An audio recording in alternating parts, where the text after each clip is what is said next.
Et pour faire une suite au short numéro 2, quand j'ai pris cette analogie pour nous faire comprendre comment c'est la pensée de la parole, de la phrase qui compte, et non pas mot pour mot, quand j'ai dit justement la fameuse réplique du bourgeois gentilhomme, ô belle marquise, tes yeux me font mourir d'amour, où Molière montre au bourgeois gentilhomme qui peut inverser différents les mots, mais ça ne change pas la pensée.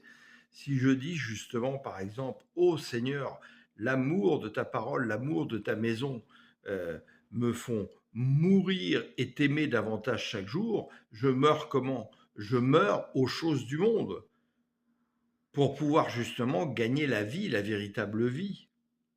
Alléluia.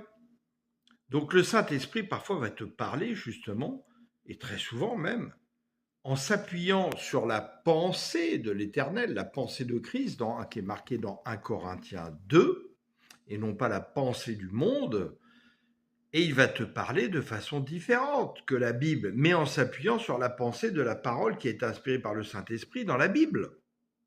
Et il rendra toujours la gloire à Christ.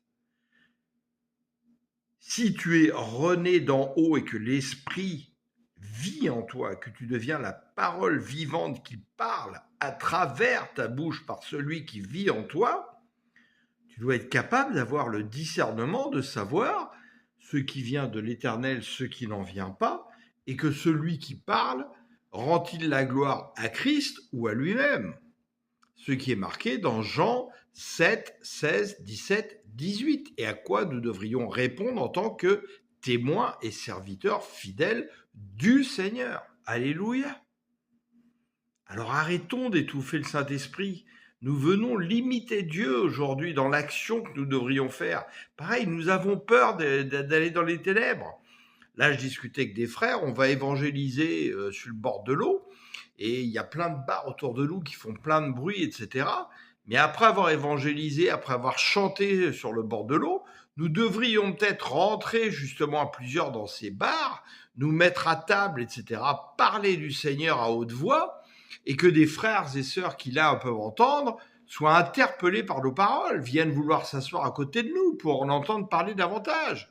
Car là où il y a l'obscurité, la parole, la lumière de Dieu vient faire fondre cette obscurité.